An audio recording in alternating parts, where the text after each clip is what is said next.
네, 지금 그 인프런에 올릴 2025년 2회 정보처리 기사 실기 기출문제 해설을 준비하다가 오늘 조금 재미있는 글을 봐서 요거 하나 보여드리면서 제 의견을 좀 이야기해 보려고 합니다.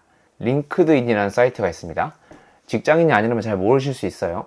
구인도 하고 구직도 하고 그러니까 포트폴리오나 본인들의 경력을 올리기도 하는 그런 플랫폼입니다. 지금 이제 마이크로소프트가 인수를 했고요. 미국 회사예요. 요게 이제 리멤버처럼 유저들이 본인의 회사나 사진 같은 거 이제 실명으로 해놓고 공개적으로 이제 글도 많이 쓰는 그런, 요새는 SNS 약간 비슷한 그런 플랫폼이 됐습니다. 직장인들이라면 아마 한 번쯤은 들어보셨을 거라고 생각을 하는데요. 자, 여기서 글 하나를 봤는데요.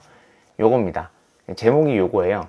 이거는 이미 공개되어 있는 글이니까 아마 검색하면 전체 내용이 다 나올 거고요. 전체 내용을 다 가져오진 않았습니다. 여기 보면은 이제 비전공자 개발자이신 것 같아요, 그분이. 그래서 뭐 어이없는 말이라고 해가지고 요게 세 가지의 본인의 에피소드를 글로 적어 놓은 거였습니다. 근데 여기서 좀 특이한 거는 제가 요 단어를 본 거예요. 비전공자니까 본인이 이제 면접 자리에서 CTO가 질문을 했다고 합니다. 뭐 3번이나 했다고 해요. 이거 좀 이상하긴 한데, 비전공자인데 전공자를 따라갈 수 있느냐 뭐 이런 형태의 질문이었던 것 같아요. 그래서 이제 이렇게 대답하셨다고 해요. 그 점은 저희도 인지하고 있어서 정척이 공부도 했고 CS 공부를 병행하면서 남들과 노력해서 간격을 채우려고 했다라고 대답을 했다고 합니다. 그래서 이제 뭐 여러 가지 질문이 끝나고 나서 맨 마지막에 이제 이런 본인의 이제 의견을 말씀해 주셨어요. 이 내용 자체는 사실 제가 말씀드리고 싶은 거랑 좀 다른데, 요거는 전체 내용은 부당한 면접 경험에 대한 이야기였습니다. 이걸 제가 말씀드리려고 했던 건 아니고, 요거 이분 경험 이야기 들어보니까 굉장히 예의 없는, 그냥 상대방을 존중하지 않는 그런 형태의 면접을 진행하신 것 같아요. 그래서 저도 굉장히 안타깝게 생각을 하고, 이런 형태의 안 좋은 형태의 면접은 좀 없었으면 좋겠다라는 생각을 했는데, 오늘 제가 이야기하고 싶은 건 뭐냐면, 여기에서 이야기하는 요런 그런 태도, 답변, 요게 되게 저는 마음에 들었거든요. 그래서 요런 형태의 어떤 스토리텔링이 여러분들도 필요하다라는 생각이 들어서 비전공자라면 정보처리 기사를 꼭 취득하라는 이야기를 하고 싶어서 영상을 찍게 됐습니다. 최근에 이직을 준비하는 후배들도 좀 있고요. 취업을 준비하는 분도 있을 것 같아서 예전에 제가 과외를 좀 많이 했었어요. 코딩 과외, 성인 과외도 했었고, 그리고 이제 전공자들 강의도 했었고, 대학원 다닐 때는 조교도 하고 했으니까 그때 이제 학생들에게 이야기했던 썰 같은 거 좀 말씀을 드리도록 하겠습니다. 여러분들이 생각하기에 이제 컴퓨터 전공자, 컴퓨터 과학과, 뭐 컴퓨터 공학과, 뭐 소프트웨어 과학과, 뭐 소프트웨어 학과 이런 것들 있죠. 그런 전공자들과 그냥 일반 비전공자는 뭐가 다를까라는 거죠. 뭐가 다를까? 어떻게 다를까? 이런 걸 좀 물어보실 수 있을 것 같아요. 여러분들은 생각하기에 어떻게 다를 것 같으세요? 전공자와 비전공자. 우선 제가 학교를 다닐 때 그때 수업을 들었을 거 아닙니까? 들었던 수업을 떠올리면서 좀 몇 개 작성을 해봤어요. 첫 번째는 이제 프로그래밍 언어죠. 이제 컴퓨터를 전공했다고 막 수십 개의 프로그래밍 언어를 다루는 건 아닙니다. 저는 파이썬도 학교에서 안 했던 것 같아요, 당시에는. 1학년 딱 들어가면 C 언어부터 배우거든요. 그래서 프로그래밍의 기초를 C 언어로 배우고, 이때 뭐 포인터도 배우고 변수도 배우고 막 이래요. 그리고 구조체도 배우고 하죠. 그 다음에 이제 객체지향 언어라고 해서 이제 학년이 지나가면 지나갈수록 뭐 C++나 자바 같은 걸 배웠던 기억이 납니다. 뭐 2학년 때 아니면 3학년 때 배웠던 것 같고요. 그 다음에 나중에 이제 웹 프로그래밍이라고 할 때 뭐 자바스크립트를 간단하게 스크립트를 배웠던 기억이 언뜻 나고요. 근데 요거는 그렇게 깊게 다루지는 않았던 것 같아요. 그 다음에 이제 코딩을 약간 응용하는 과목들이 있죠. 대표적으로 이런 거죠. 자료 구조나 알고리즘, 조금 더 더하면 이제 디자인 패턴 같은 거를 배우게 됩니다. 저는 디자인 패턴 아마 자바가 교과서가 아마 자바였던 것 같아요. 뭐 이런 형태에 했었는데, 이제 코딩을 좀 할 줄 안다라고 하면은 요렇게 이제 어떤 특정한 형태, 특정한 템플릿, 특정한 패턴으로 이제 소프트웨어를 개발하는 방법을 배우게 되는 거죠. 그 다음은 컴퓨터 이론 관련된 것들입니다. 운영체제, 뭐 컴파일러 이론, 이거 되게 어렵다고 들었어요. 그리고 이산수학, 요거는 기초 수학이죠. 수학 같은 거. 그리고 소프트웨어 공학. 그리고 여기에서 뭐 요새는 뭐 선형대수 뭐 이런 것도 배우는 것 같아요. 선형대수. AI 때문에 무슨 행렬 이런 거 배웠던 것 같기도 하고. 요거 말고도 과목들이 되게 많습니다. 뭐 네트워크도 배우고, 시스템 프로그램도 배우고, 데이터베이스. 이때 뭐 정규화도 배우고, 아마 뭐 데이터베이스를 테이블을 어떻게 설계하는지 뭐 이런 것도 배우고, 뭐 PK, FK, 뭐 컨스트레인트 이렇게 제약 조건 두는 거 그런 거 배웠던 것 같고, 웹 프로그래밍 같은 것도 배웠던 것 같고요. 이런 게 있고, 이제 마지막에 보통 마지막 학기나 뭐 4학년 1학기나 뭐 4학년 2학기 아니면 3학년 2학기 때부터 이런 캡스톤 디자인이라고 해서 뭐 졸업 프로젝트라고 보죠. 우리가 흔히 말하는 졸프, 졸업 프로젝트 같은 거를 뭐 방학 때 팀을 꾸린다거나 해서 프로그램을 하나의 프로젝트로 만드는 경우 하죠. 요때 아마 보통 처음 프로젝트를 하시는 분들도 있었어요. 그러니까 뭐 내가 제대로 된 코딩을 한 번도 짜본 적이 없으니까 지금이야 뭐 AI도 있고 클론 코딩도 있고 하지만 사실 저는 뭐 10년도 더 된 이야기니까 굉장히 옛날 이야기인데, 그래서 이런 것들이 아마 많았던 것 같고, 당시에도 졸업 프로젝트를 만들어주는 업체가 있었어요. 뭐 300만 원, 500만 원 주면은 학생들한테 졸업 프로젝트 막 소스 코드 주고 이런 업체들이 있었던 기억이 납니다. 그래서 이때 아마 선배들 중에 그런 거 막 창업하는 사람도 있었던 것 같고요. 그 다음에 이제 흔히 말하는 우리가 현재 플랫폼이라고 하는 모바일 디바이스 같은 안드로이드나, 저 때는 이제 아이맥 같은 게 많이 없을 때라서 iOS 프로그래밍 안 가르쳤고, 요새 iOS 가르치는 학교도 있는 것 같더라고요. 그리고 이제 대학원 같은 데 가면은 이제 기계학습 같은 거, 이제 AI 같은 거 이런 거 배우고 하죠. 이때 저도 뭐 군집화, 뭐 KNN, 뭐 PCA 뭐 이런 거를 배웠던 거 같고, 정확하게 기억은 안 납니다, 사실. 그래서 이런 것들을 배우고, 저 때는 사실 리눅스도 배웠거든요. 이게 C 언어 배울 때 저는 어떻게 배웠냐면, 리눅스에서 C 언어를 컴파일을 해요. 컴파일하면 이제 오브젝트 파일이 나오거든요. 오브젝트 파일을 이제 링킹을 해가지고 실제로 C 언어를 리눅스에서 동작시켜보는, 그때 뭐 GCC인가 뭐 이런 걸 했었던 것 같아요. 그렇게 이제 C 언어를 배우고 했습니다. 그냥 단순히 문법만 딱 배우는 게 아니라 리눅스에서 뭔가 프로그램을 올려보는 그런 경험을 해봤던 것 같고요. 요거 말고도 엄청 많습니다. 이제 전공자가 다 똑같은 전공자가 아닌 게, 학교마다 가르치는 게 조금 다르고요. 학교마다도 비슷하지만 또 교수님들이 가르쳐주는 그런 방법이 다르잖아요. 그래서 전공자라는 사람들은 어쨌든 성적이 좋든 간에 안 좋든 간에 이런 것들을 4년 내내, 4년 내내, 군대 갔다 오면 6년이겠죠? 4년 내내 그런 겪은 사람들이다라는 걸 말씀드리고 싶은 거예요. 근데 문제가 있죠, 여기서. 문제가 뭐냐면, 이미 회사에서 들어가서 개발자를 하시는 분들, 그러니까 우리가 면접관이라고 부르는 사람들은 이미 이런 것들을 다 겪어본 사람일 확률이 높습니다. 당연하겠죠. 그 사람들 컴퓨터 전공인 사람들이 많을 거니까 그럴 거예요. 그리고 그런 사람들은 또 특히나 개발을 또 잘하는 사람도 있어요. 그러면 특히 이제 막 전공을 졸업한 사람이라든지 개발을 본격적으로 해보지 않은 사람들에 대한 뭔가 잣대나 기준이 조금 더 엄격할 수 있습니다. 왜냐하면 자기는 잘하니까 그거에 대해서 미숙하다라고 느끼면 뭐 이렇게 공격성을 좀 띌 수도 있고요. 이렇게 발언이 좀 강하게 나갈 수도 있는 거죠. 그런데 이제 문제는, 요거는 이제 전공자라고 치고, 비전공자는 우리가 이런 걸 안 배웠잖아요. 그죠? 배우지 않고 뭐 학원이라든지 독학이라든지 아니면 컴퓨터 수업이라든지 아니면 마이크로 디글이라든지 뭐 이런 거 있잖아요. 인터넷을 통해서 취득할 수 있는 그런 걸 배웠다라고 치면, 이거를 다 알기가 어렵거니와 알았다고 하더라도 사실은 와닿는 게 없어요. 왜냐면 면접관 입장에서는 되게 무형의 것을 했다라고 생각할 수 있거든요. 요런 하나하나의 과목을 들었다는 증명이 어렵기 때문에 그렇습니다. 나는 벌써 컴퓨터 전공이 아니라 다른 전공으로 졸업을 해버렸는데 그럼 어떻게 해야 되지? 내가 꼭 개발자가 되고 싶거나 아니면 개발자가 되지 않는다고 하더라도 IT 관련 직무를 하고 싶을 때는 어떻게 해야 될까요? 어떻게? 뭐 방법이 없어요, 사실. 본인이 증명을 해야 되죠. 본인 스스로를 증명할 수밖에 없어요. 해야지 뭐 어쨌든 취업이든 뭐든 될 거 아닙니까? 그럼 이제부터 어떻게 본인을 증명해야 될지를 그냥 제 경험을 통해서 한번 이야기를 드리자면, 뭐 AI 시대에 신임을 잘 안 뽑기도 하지만 여러분들이 뭔가 증명하기 위해서는 결국은 증서, 뭐 어쨌든 우리나라 같은 경우는 자격증이나 어떤 특정 교육을 수료했다라는 거를 좀 얘기하면 좋을 것 같지 않나라는 생각이 들어요. 잠깐 딴 얘기 좀 해볼게요.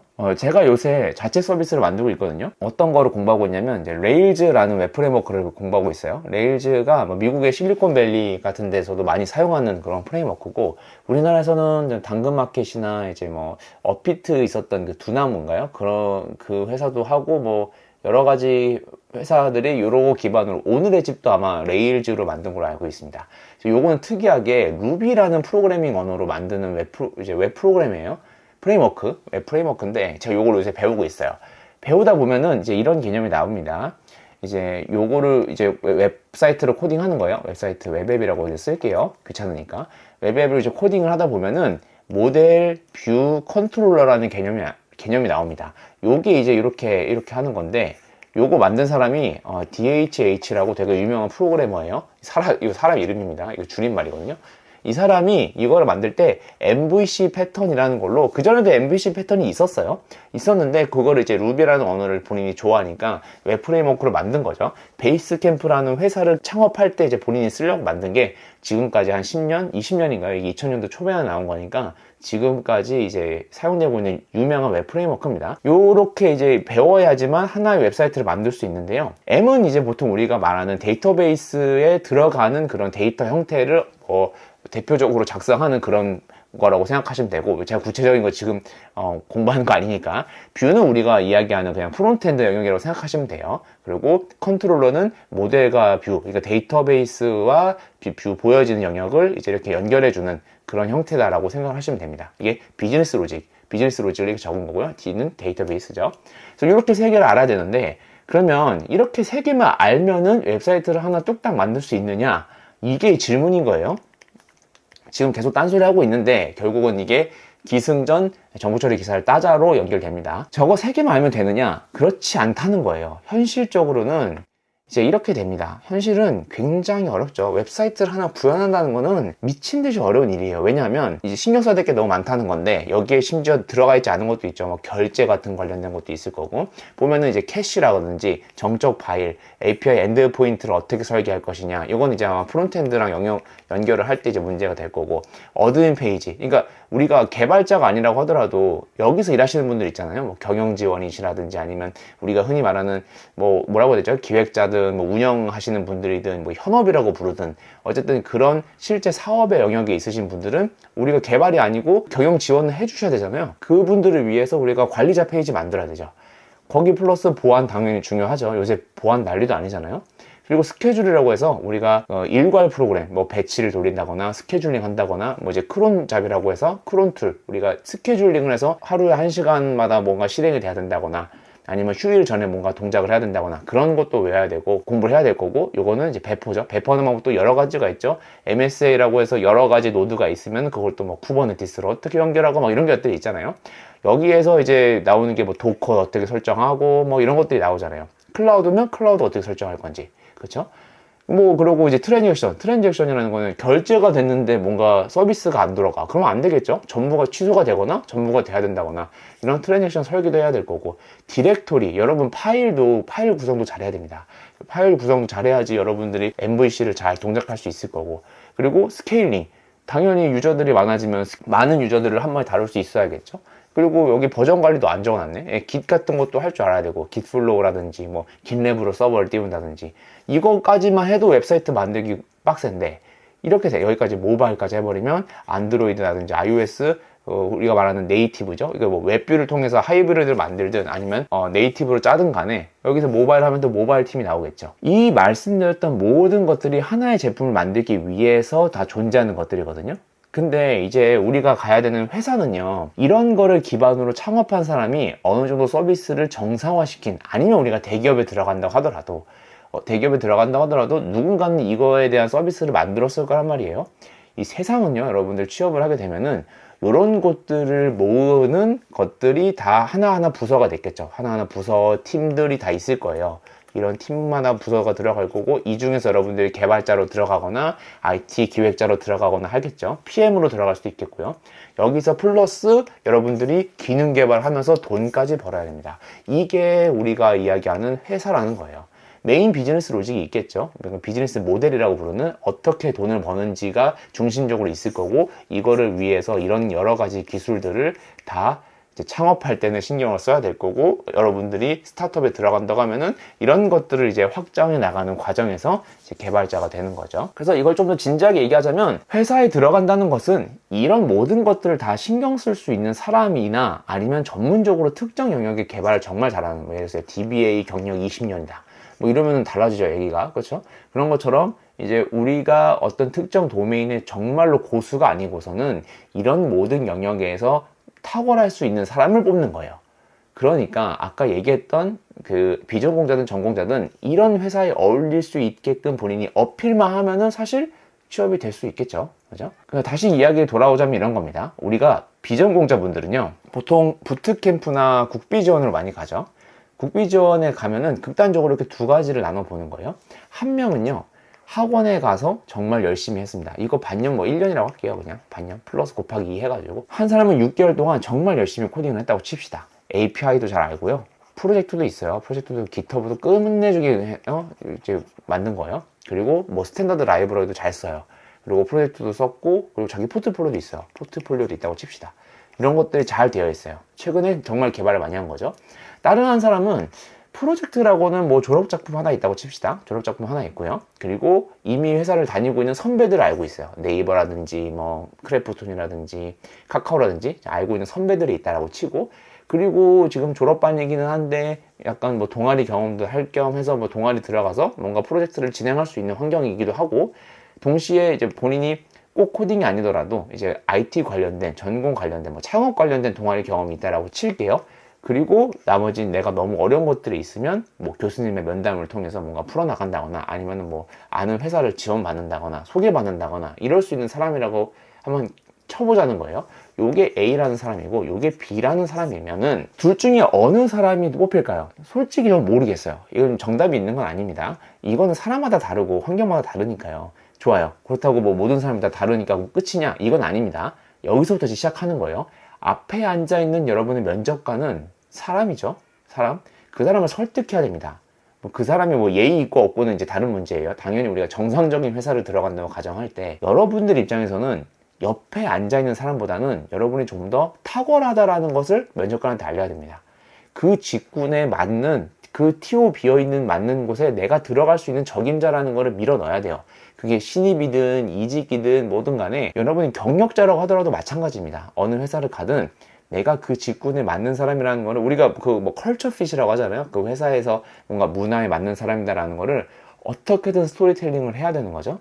그러려면 비전공자 입장에서 할 수 있는 건 뭐가 있을까요? 첫 번째는 뭐 프로젝트죠. 프로젝트 내가 어떤 경험이 있었다. 그리고 뭐 어떤 갈등이 있었다. 뭐 어떤 기술을 썼다. 이런 거 당연히 있겠죠. 요거 다른 사람들도 있을 겁니다. 당연히. 다른 사람들도 많이 있을 건데 나는 뭐 플러스 알파 해가지고 너무 되게 잘 만들었다라는 거를 가정하는 거예요. 그 다음은 뭐죠? 자격증이에요, 자격증.